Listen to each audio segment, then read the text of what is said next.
பெரும்பாலும் நான் சாப்பிட மாட்டு இறைச்சி சாப்பிட மாட்டேன். அது எங்க கலாச்சாரமே, குடும்ப கலாச்சாரமே மாடு சாப்பிட மாட்டோம். அது அந்த போக்கு மாடெல்லாம் சாப்பிடும். அதனால எங்க தேவேந்திரோட சமுதாயமும் சாப்பிடாது. நண்டு, இறால், விரா மீன், ஐர மீன், சிக்கன்லாம் அதிகமாக ரொம்ப ரேர்னு வச்சுக்கேன். நாட்டுக்கோழி சாப்பிடுவேன், பிராய்லர் சாப்பிட மாட்டேன். மட்டன் வாரத்துக்கு ஒரு நாள், சண்டே மட்டும் மட்டன் கண்டிப்பாக இருக்கும். போய் சாப்பிட்டது நல்ல அருமையா இருந்து. என்னெல்லாம் சாப்பிட்டீங்க? ஜப்பான்ல சாப்பிட்டேன். என்ன உணவுகள்? மீன் அதே மாதிரி ஒவ்வொரு நாட்டுக்கும் வித்தியாசப்படும். மீன் நல்லா நம்ம டேஸ்ட்லாம் கிடையவே கிடையாது. அப்படி பார்த்தா ஆல் ஓவர் வேர்ல்ட் லெவல்ல டேஸ்ட் எடுத்தா தமிழ்நாடு தான். ஊரு ஃபுட்டு அந்த மசாலா கசாலா போட்டு அங்க மசாலாவே இருக்காது, ஆஃப் ஆயில் மாதிரி தான் இருக்கும். ஆஃப் இருந்தா சார் யாருக்காவது விருந்து வைக்கணும் அப்படிலாம் நான் நினைச்சு கூட பார்த்தல. வீட்டுக்கு வந்தா விருந்து வைப்பேன், யாரும் தான் சார். அதுல ஏற்றத்தாழ்வுலாம் கிடையாது. இன்னும் தலைவருக்கு வைக்கணும், தொண்டர்களுக்கு வைக்கணும், இந்த மட்டும் இருக்க பாடி கார்ட்ஸ் வைக்கணும். நான் என்ன சாப்பிட்றேனோ அதுதான் அவங்க சாப்பிடுவாங்க. நான் என்ன அது நான் சாப்பிட்டு பிடிச்ச உடனே இதே டேபிள்ல தான் உட்காருவாங்க, கீழே உட்கார விட மாட்டேன். ராம்நாத் டிஸ்ட்ரிக்ட்ல சுற்றுப்பயணம் போகும்போது பசி நல்லா கடுமையா இருக்கும். அப்ப கிராமத்துல கூழு தான் வச்சிருப்பாங்க. நான் அவங்ககிட்ட கூழு வெங்காயம் இருக்குல்ல, சின்ன வெங்காயம் கடிச்சிட்டு, அங்கே சின்ன வெங்காயம் நிறைய இருக்கும், எடுத்து கடிச்சிட்டு மிளகா பச்சை மிளகா கடிச்சிட்டு நான் குடிச்சேன். அது ஒரு அனுபவம். அதாவது சில நேரத்துல பசி ரொம்ப பசி, பழைய சோறு வச்சிருப்பாங்க. விருந்து எந்த வீட்டுல கூப்பிட்டாலும் நான் மாட்டேன்னு சொல்ல மட்டும் போய் சாப்பிடும். அது மாதிரி கல்யாண ஃபங்க்ஷனு, ஏதாவது முக்கியமான ஃபங்க்ஷனுக்கு தலைமை தாங்க போனோம்னா மக்களோட தான் நான் சாப்பிடணுமே, தனியாக எனக்கு வைக்கக்கூடாதுன்னு சொல்லி அது எந்த பிரின்சிபலாக வச்சு. சமைக்கிற பழக்கம் உண்டு? நல்லா பண்ணுவேன்.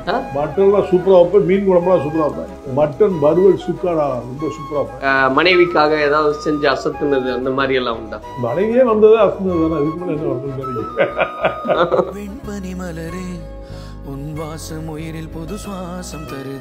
உங்களுடைய இளமையின் ரகசியம் என்ன அப்படின்னு? எக்ஸசைஸ் தான், வேற ஒண்ணும் கிடையாது.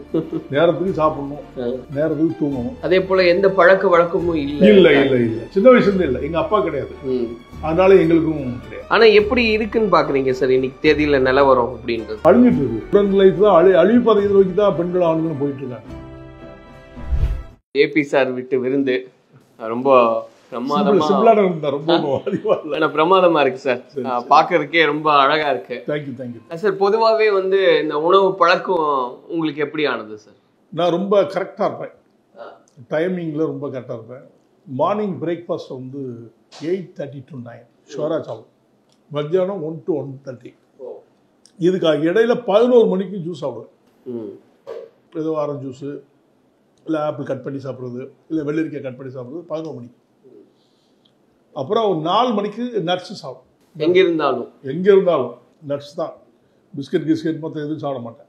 நைட் அதே மாதிரி 2 சப்பாத்தி இல்லை 3 சப்பாத்தி, சின்ன ரொம்ப பெருசாக 3 சப்பாத்தி சாப்பிட்டுட்டு ஒரு பழம், வாழைப்பழம். செம்பழம் ரொம்ப விரும்பி சாப்பிடுவேன், சிவப்பு பழம் இருக்கு இல்லையா, விரும்பி சாப்பிடுவேன். செவ்வாழை இதுதான் என்னுடைய மெனு, ரெகுலர் மெனு. இப்போ உணவு பழக்கம், ஆனால் நான்வெஜ் இல்லாமல் என்னால் இருக்க முடியாது.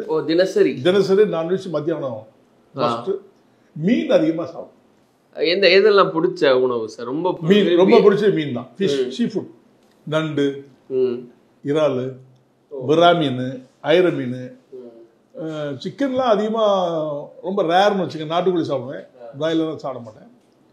மட்டன் வாரத்துக்கு ஒரு நாள், சண்டே மட்டும் மட்டன் கண்டிப்பாக இருக்கும். இப்போ உங்கள் வீட்டுக்கு வர்றாங்க, ஒரு விருந்தினர் வராங்கன்னா கட்டாயமாக இதை சாப்பிட வச்சு தான் அனுப்புவோம் அப்படின்னா என்ன தவிர்க்க முடியாத உணவு? தேங்காய் சோறு, நெய்ச்சோறு.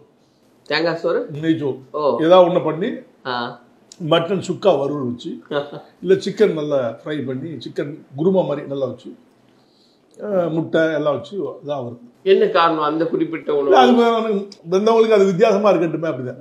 பிரியாணி எல்லாரும் சாப்பிட்றாங்கல்ல, பிரியாணியை தவிர்த்து அதை பண்ணுறது. பிரியாணி பண்ணால் எல்லாருக்கும் பிரியாணி பண்ணால் இது ரொம்ப ரேராக தான் கிடைக்கும். நெய்ச்சோறு, தேங்காய் சோறுலாம் ரேர் தானே, அதனால அந்த ரேராக ஃபுட்டை கொடுக்கணும்னு சொல்லி நான் அந்த மாதிரி பண்ணேன். இப்போ நீங்க ஃபிட்னஸ் மேல ரொம்ப கவனமா இருக்கீங்களா சார்? உணவு வந்து அளவுனா இவ்வளவுதான் அப்படின்னு? ஆமா, லிமிட் தான், அன்லிமிட் கிடையாது. ஒரு ஆசைப்பட்டு ஒரு ஃபங்க்ஷனுக்கு போறோம், டக்குனு சாப்பிடலாம் அப்படி இல்ல, வாய்ப்பே இல்லை. இப்ப நிறைய நாடுகளுக்கு பயணம் பண்றீங்களா? ஆமா ஆமா.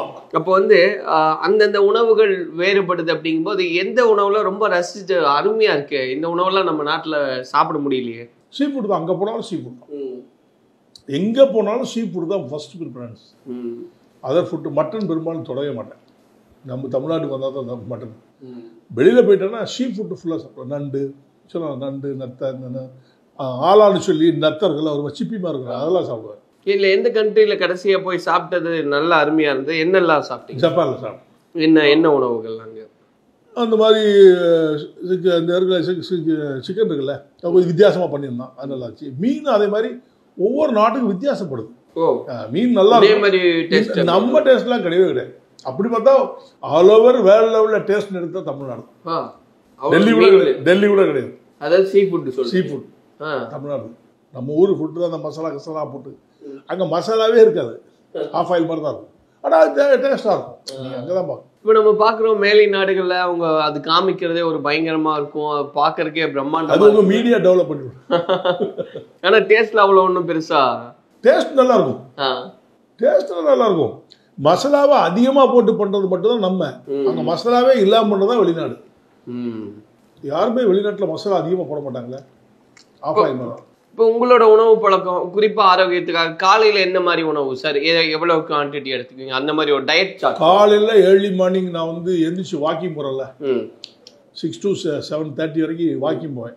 அப்போ எந்திரிச்ச உடனே ஒரு பழம் சாப்பிடுவேன், வாழைப்பழம் சாப்பிடுவேன். சாப்பிட்டுட்டு வாக்கிங் போயிடுவேன். அப்புறம் 8:30 வரை 8 o'clock முடிச்சிடுவேன். ஜிம்மு யோகா எல்லாம் முடிச்சிடுவேன். முடிச்சுட்டு கரெக்டாக வந்து 8:30 to 9 இட்லினா ஒரு 3 இட்லி சாப்பிடுவேன். 3 இட்லி தான். அதுக்கு சட்னி சாம்பார் கண்டிப்பாக இருக்கும். தோசைனா 3 தோசை, சின்ன தோசை தான்.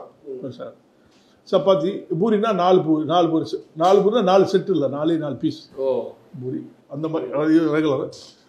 உப்புமா எனக்கு ரொம்ப பிடிக்கும். உப்புமாடா ஒரு கண்ணம் அவ்வளோதான் சாப்பிடுவேன்.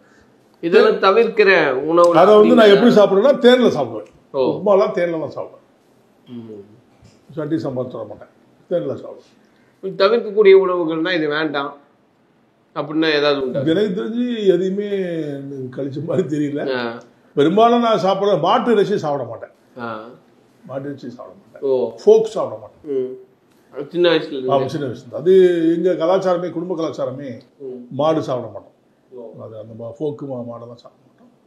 அதனால எங்கள் தேவேந்திரோட சமுதாயமும் சாப்பிடாது. இப்போ சாப்பிட்றாங்க, இப்போ நிறைய இடத்துல சாப்பிட்றாங்க, விட்டுறாங்க, அதெல்லாம் உண்டு. நாங்கள் சாப்பிட மாட்டோம். அதில் ஸ்ட்ரிக்டாக அது ரொம்ப ஸ்ட்ரிக்டாக தெரியுமா? நீங்கள் உங்களை மாதிரி ஆள் இதை ஏமாற்றி கொடுத்தா தான் தெரியாமல் சாப்பிட்ருவோம். மற்றபடி சாப்பிட மாட்டேன், தெரிஞ்சு சாப்பிட மாட்டேன். இப்போ விருந்தோம்பல்னு சார், ஏன்னா நிறைய இடங்களுக்கு போகிறீங்க, நிறைய பேர் சந்திக்கிறீங்க. ஏதாவது தலைவர்கள் வீட்டில் விருந்தோம்பல் அப்படின்றது அந்த அனுபவம் ஏதாவது உண்டா? டாக்டர் ராமதாஸ் வீட்டில் நான் ஒரு திருப்பி விருந்தில் சாப்பிட்றேன். எப்படி இருந்துச்சு அதை பற்றி கொஞ்சம் எனக்கு விலாவரியாகவே.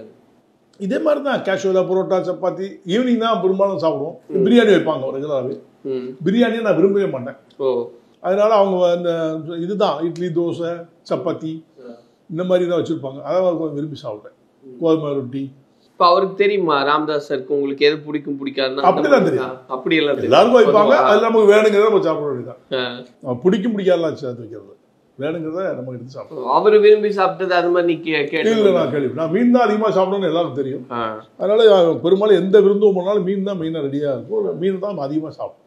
நீங்க ஏதாவது வீட்டுக்கு அழைச்சு விருந்து கொடுக்கணும்னு ஆசைப்பட்டு அப்படியா? எப்பவுமே விருந்து நடந்துட்டு தான் இருக்கும்.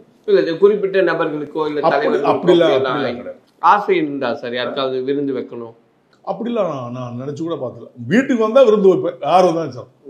அதுல ஏற்றத்தாழ்வுலாம் கிடையாது. இன்னும் தலைவருக்கு வைக்கணும், தொண்டர்களுக்கு வைக்கணும், இந்த மட்டும் இருக்க பாடி கார்ட்ஸ் வைக்கணும். நான் என்ன சாப்பிட்றேனோ அதுதான் அவங்க சாப்பிடுவாங்க. நான் என்ன அது நான் சாப்பிட்டு முடிச்ச உடனே இதே டேபிள் தான் உட்காருவாங்க, கீழே தான் உட்கார விட மாட்டேன். யாரா இருந்தாலும் வேலை செய்யறவங்க வேலைக்காரம்மா கூட நீ கீழே உட்கார கூட சாப்பிட மாட்டேன், நம்ம கூட தான் சாப்பிடணும். நான் சாப்பிட்ட பிறகு சாப்பிடுவாங்க. இதுதான் இந்த ஃபார்மாலிட்டி மட்டும். சரி, இப்போ சாப்பிடும் போதே கவனிச்சேன், தண்ணி வைக்கும் போது வேண்டாம் அப்படின்னீங்க. ஒரு ஃபார்மாலிட்டி இருக்கட்டும்னு வச்சிருக்கோம். இப்போ என்ன காரணம் சார் அது? நான் ஒரு 20 இயர்ஸுக்கு முன்னால் வந்து ஒரு பெரியவர் வந்து சொன்னார், தண்ணி குடிச்சிங்கன்னு சொன்னீங்கன்னா இந்த சாப்பிட்ட உடனே தண்ணி குடித்தா ஸ்டமக்கில் வந்து ஜீரண சக்தி கம்மியாகும். எப்படி கம்மியாகும்னா தண்ணி குடித்தோடனே பொதுமிக்கிட்டு தானே கிடக்கும். சோறு நம்ம சாப்பிட்ற ஐட்டம், நம்ம நான்வெஜ்லாம் சாப்பிடும்போது உமிழ்நீர்னால் ஜீரணம் ஆகணும்னு சொன்னால் ஒரு 1 hour, 1/2 hourக்கு மேலே 1 hour தண்ணி குடிக்காமல் இருந்தால் உமிழ்நீரில் தான் ஜீரண சக்தி ஜாஸ்தி இயற்கையாகவே. அதனால அந்த பழக்கத்தை நான் அப்படி பழகிக்கிட்டேன். ஒரு 25 வருஷமாகவே அப்படி தான். 25 வருஷம்? ஆமாம்.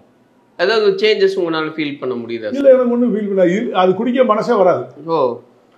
அதே மாதிரி 1 மணி நேரம் கழிச்சு நான் குடிக்கிறேன்னா கூட சிப் பண்ணி தான் குடிக்கணும். கடற்கடன்னு குடிக்கலாம். குடிக்கணும் சிப் பண்ணி 1 லிட்டர் 2 லிட்டர் 3 லிட்டர், ஒரு நாளைக்கு 5 லிட்டர் குடிச்சோம் தண்ணி.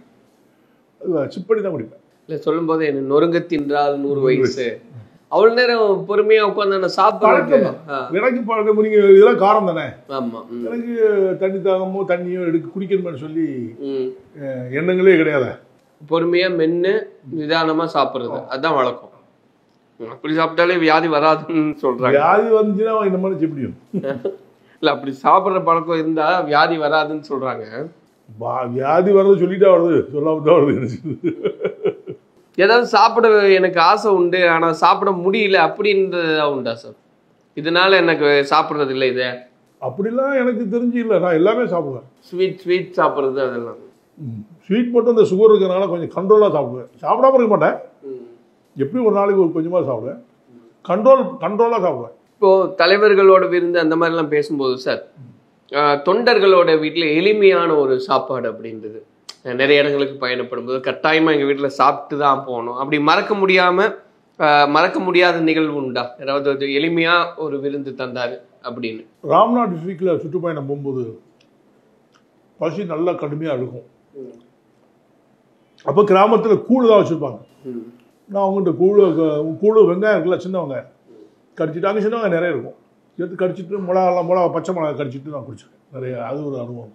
அதாவது சில நேரத்தில் ரொம்ப பசி பழைய சோறு வச்சுருப்பாங்க, அது மோர் ஊற்றி சாப்பிட்ருக்கேன் கிராமங்கள்.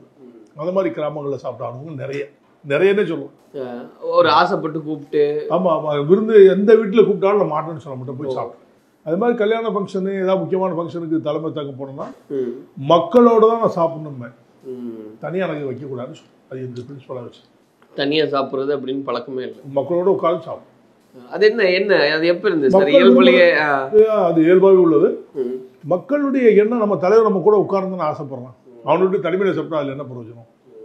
விருந்து வைக்கிறதே கல்யாண விருந்து வைக்கிறாங்க, அப்போ மக்களோட உட்காந்து சாப்பிட்டா மக்களுக்கு மகிழ்ச்சி. நம்மளோட தலைவர் சாப்பிட்டாரு அப்படின்னு அதுக்கு போட்டியை பார்த்துட்டா போட்டோ எடுக்க கம்மியாக போட்டி இருக்கும். இல்லை, நேற்று கூட நீங்கள் அந்த கல்லூரியில் சாப்பிடும்போது பரிமாறினவங்க சொன்னாங்க, இன்னைக்கு தான் நாங்கள் தலைவர் நேர்லேயே பார்க்குறோம்னு. ஒரு அவங்களுடைய முகத்தில் அவ்வளோ ஒரு சந்தோஷத்தை பார்க்க முடியுது. அது மாதிரி உள்ள மக்கள் அப்படிதான் நம்ம சாப்பிட ரொம்ப விரும்புவாங்க, நம்ம பக்கத்தில் உட்காரணும் ரொம்ப ஆசைப்படுவாங்க.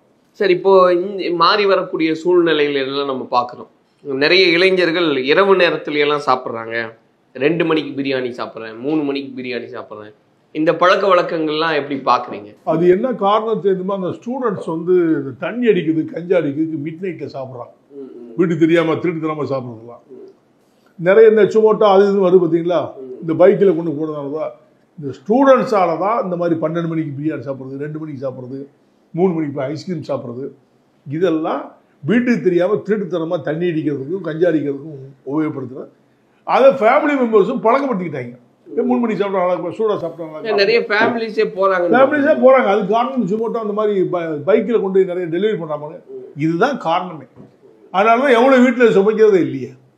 நம்ம வீட்டில் ரெகுலர் சமையல் தான், உடனே ஆர்டர் பண்ணுறாங்க, ஸ்விக்கியில் ஆர்டர் பண்ணு டொமேட்டோ இப்படி போட்டு அப்படி தான் சாப்பிட்றாங்க. அது எவ்வளோ பெரிய கெடுதிங்கிறது அவங்களுக்கு தெரிய மாட்டேங்குது. உழைப்பும் இல்லை ஒன்றும் இல்லை, ஆர்டர் பண்ணால் பணம் கொடுங்க, ஜிபே பண்ணுறேன் ஃபோன்பே பண்ணுறேன் பண்ணிவிட்டு உடனே வந்து சாப்பிட்டு போயிடுறாங்க. அது எவ்வளோ பெரிய பேட் ஹேபிட்ஸுங்கிறது எங்களுக்கு தெரியும். பெரும்பாலும் இங்கே அந்த மாதிரி நம்ம வீட்டிலலாம் கிடையாது, எல்லா வீட்டில் தான் சமையல். இல்லை அதுதான் சார், இப்போ இளைஞர்களோட அது வந்து கெட்டு போகிறதுக்கான வாய்ப்புகள் அதிகம். அது வந்து இயற்கை உணவை நம்ம வந்து கெடுக்கிறோம் உடலுக்கு. அதனால தான் நிறைய பேர் 30 வயசு 35 வயசு காட்டுகிட்ட போய் சாப்பிட்றாங்க. சின்ன குழந்தைங்களாம் வர்றது காரணம் அதுதான், சாப்பாடு நிலையை மாற்றுறதுனால தான் வர்ற ஒரு பேட் ஹேபிட். இப்போ நீங்கள் இப்போ உங்களுக்கு பின்னாடி நிறைய இளைஞர்கள் இருக்காங்க, அவங்க கிட்டே இருந்த உணவு பழக்கம் குறித்தெல்லாம் பேசுறது உண்டா சார்? நான் சொல்லுவேன், என் கூட எஸ்கார்டு வர பசங்க நான் சாப்பிடும்போது சாப்பிட்றாங்களா பார்க்குறாங்கல்ல, எல்லாரையும் நல்லா சாப்பிட சொல்லுவேன், நல்லா சாப்பிடுங்க, டைமுக்கு மிக்ஸ் பண்ணக்கூடாது. பெரும்பாலும் டைம் மிக்ஸ் பண்ண விட மாட்டேன் யாரையுமே. ஆனால் இப்போ இருக்கக்கூடிய ஒரு சொசைட்டி, வளர்ந்து வரக்கூடிய அந்த இளைய சமூகம் வந்து இந்த ஃபுட்டு கலாச்சாரத்துல எல்லாம் எவ்வளோ ஒரு மெத்தனமாக இருக்காங்கன்னு பார்க்குறீங்க சார்? ரொம்பவே மெத்தனமாக இருக்காங்க. எவ்வளோ பெரிய ஆபத்து. வெளிநாட்டில் மாதிரி நம்ம போக முடியாது. அவங்க வந்து சாப்பாடை விரும்ப மாட்டாங்க. ½ அன் ஹவருக்கு 1 ஹவருக்கு ஒருத்தர் இப்போ பிரெட்டு கிடைத்தா பிரெட்டை கடிப்பான், சீஸ் கிடைச்சா சீஸ் சாப்பிடுவான், அப்படியே போனால் சிக்கன் நைட்டு ஒரு கடிச்சிட்டு அப்படி போயிடுவான். அவன் சாப்பிட்டுட்டே இருப்பான், அதனால உடம்புக்கு கெடுதி இல்லை. நம்ம 3 நேரம் சாப்பிட்டாலும் முழுங்க சாப்பிடுவோம், தம் கட்டி சாப்பிடுவோம், அதுதான் கெடுதி. தம் கட்டி சாப்பிட்டு தண்ணி குடிப்பான், கடக்கடக்கடன்னு ஒரு செம்பு குடிச்சுவாங்க, ஜீரணம் எப்படி ஆகும்? ஆள் வாய்ப்பே இல்லைல்ல. அதனால தான் நெஞ்சு கறி போகிறது, அது வருது, இது வருது, ஹார்ட் அட்டாக் வரதுலாம் ஒரு காரணம். இப்போ உங்களோட பழக்கங்கும் போது இரவு நேரத்துல 7 to 7:30 முடிச்சு சாப்பாடு. அதுக்கு மேல தண்ணி குடிச்சிட்டோன்னா அது அவ்வளோதான். அது சாப்பிட்டுட்டு ஒரு பழம் சாப்பிடுவேன், சாப்பிட்டு 1 லிட்டர் தண்ணி குடிப்பேன். சிப் பண்ணி தான் குடிப்பேன். தண்ணி குடிச்சிட்டோன்னா 2 மணி நேரம் கழிச்சு தான் தூங்குவேன். 11 மணிக்கு தான் படுப்பேன். அது வரைக்கும் நான் உட்காந்து தான் இருப்பேன். பட் படுக்க மாட்டேன். அதுக்கிடையில அதுக்கப்புறம் நீங்க என்ன வச்சாலும் சாப்பிடணும், தொடரணும். எதுனாலும் கொண்டு வந்தாலும் சாப்பிடணும். இது வந்து ரொம்ப வருஷமா ஃபாலோ பண்ணிட்டு இருக்கேன். நிறைய பேர் கேட்பாங்க இல்லையா, கண்டிப்பா கேட்டிருப்பாங்க, உங்களுடைய இளமையின் ரகசியம் என்ன அப்படின்னு. எக்ஸசைஸ் தான், வேற ஒன்றும் கிடையாது. நேரத்துக்கு சாப்பிடணும், நேரத்துக்கு தூங்கணும். சில நேரத்தில் தூங்க முடியாது, சில சுச்சுவேஷன்ஸில் ரேராக தான் அந்த மாதிரி சுச்சுவேஷன் வரும். நல்ல நேரம் குடியேற்றுவேன், காலையில் 3 மணிக்கெலாம் குடியேற்றுவேன், அந்த மாதிரி சுச்சுவேஷன்லாம் இருக்கும்.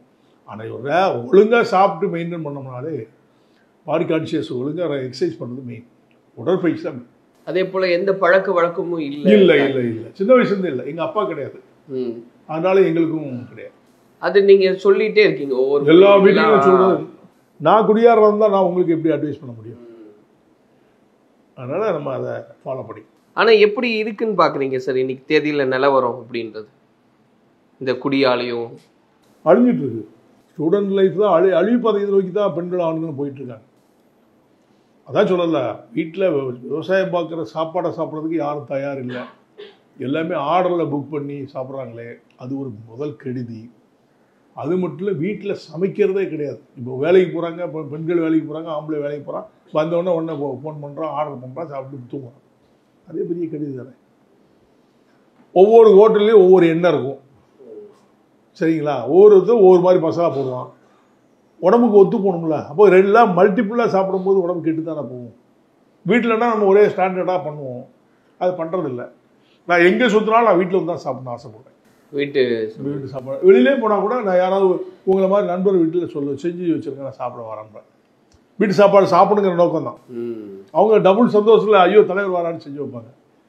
பெரும்பாலும் வீட்டு சாப்பாடு தான் விரும்புவேன், வெளியிலேருந்து சாப்பிட்றது. சமைக்கிற பழக்கம் உண்டா சார்? நல்லா பண்ணுவேன், மட்டன்லாம் சூப்பராக வைப்பேன், மீன் குழம்புலாம் சூப்பராக வைப்பேன். ஆமாம். இப்போ சில வீடுகளில் சண்டேன்னா ஹஸ்பண்ட் தான் சமையல், அந்த மாதிரி ஏதாவது இருக்கா? அந்த மாதிரி கிடையாது. நாங்கள் அந்த காலத்தில் வேட்டைக்கெல்லாம் போகும்ல, நாயை பிடிச்சிக்கிட்டு வேட்டைக்கெல்லாம் போகும்ல, முயல் வேட்டைக்கெல்லாம் போவோம். அப்போல்லாம் நாங்கள் சமைப்போம். அது மாதிரி எனக்கு நல்லா சமைக்கிறது இப்போ கலை மாதிரி வச்சுக்கோங்க. நல்லா எதெல்லாம்? மட்டன் சாம்பார் நல்லா வைப்பேன், சம்பல் நல்லா வைப்பேன், மட்டன் வறுவல் சுக்காடா ரொம்ப சூப்பராக வைப்பேன், சிக்கன் நல்லா பண்ணுவேன். அந்த மாதிரி எல்லாமே. உங்கள் பசங்க பொண்ணுங்க கேட்டது உண்டா சார், இது செஞ்சு தாங்க சொல்லுவாங்க, செய்யறது இல்லை. செய்தா பழக்கப்படுத்திட்டாங்கன்னா அம்மா செஞ்சு கொடுக்கறதா தட்ட முடியாதுல்ல. அவன் டெய்லி அம்மா எனக்கு அம்மா சமையல் வேண்டாம், அப்பா சமையல். ஆனா சின்ன வயசுல குழந்தைகளா இருக்கும்போது அவங்க கேட்டது அப்ப செஞ்சு அப்பெல்லாம் தவறாம செஞ்சு கொடுக்கறது உண்டு. இல்லை, எப்பாவது தான், நேரம் தான். வீட்டில் ஃபேமிலி இருக்கிறதுனால அவங்க தான் செய்வாங்க, நம்ம நேரம் தான் செய்வோம். கடல் பாசி எனக்கு ரொம்ப பிடிக்கும். சைனா கிராஸ் இருக்குல்ல, ஆமாம், அது நான் நல்லா பண்ணுவேன். என் பிள்ளைகளுக்கு ரொம்ப பிடிக்கும், அதை நான் செய்வேன். வேற யாருக்கும் தெரியாது. அந்த மாதிரி சில விஷயங்களை நான் செய்வேன். அந்த சமையல் பற்றி பேசிட்டு இருந்தோம் சார். இந்த திருமணமான புதுசில் மனைவிக்காக ஏதாவது செஞ்சு அசத்துனது அந்த மாதிரி எல்லாம் உண்டா? மனைவியே வந்தது அசத்துனது தானே, அதுக்கு மேலே என்ன வரணும்னு நினைக்கிறேன். இல்லை, அது கரெக்டு. ஆனால் நம்ம இது சமையல் எல்லாருக்குமே வசப்படுமான்னு எனக்கு தெரியல. ஆனால் அப்படி ஒரு இதுக்குங்கும் போது அது செஞ்சா என் ஒய்ஃப் நல்லா சமைப்பா. அவங்க என்னெல்லாம் சமைப்பாங்க? அவங்க நல்ல சீ ஃபுட் சூப்பராக சமைப்பாங்க. சீ ஃபுட்டு, சிக்கன், மட்டன் எல்லாமே நல்லா சமைப்பாங்க. அவங்க அம்மாவும் நல்லா சமைப்பாங்க. அதனால் அவங்க அம்மா கைகறி அவளுக்கு உண்டு, நல்லா விரும்பி சாப்பிடும். ஆனால் இப்போ நீங்கள் ஒரு நாள் எப்படி செஞ்சு தந்துருப்பீங்களே சார்? செஞ்சு கொடுத்துருக்கேன். அதான் என்னெல்லாம் செஞ்சுருக்கீங்க, என்னெல்லாம் சொல்கிறது உண்டு உங்கள் சமையலில்? நிறை குறை சொல்கிறது உண்டா? அவங்க இப்படி பண்ணுறீங்களா, நிறைய டெய்லி பண்ணாலும் நல்லா தான் இருக்கும் அப்படின்னு சொல்லுவாங்க. அதனால தான் நம்ம பண்ணுறதே இல்லை. இப்போ சமீபத்தில் ஏதாவது செஞ்சு எப்போ கடைசியாக ரொம்ப வருஷம் இருக்கும். ரொம்ப ஆண்டுகள்.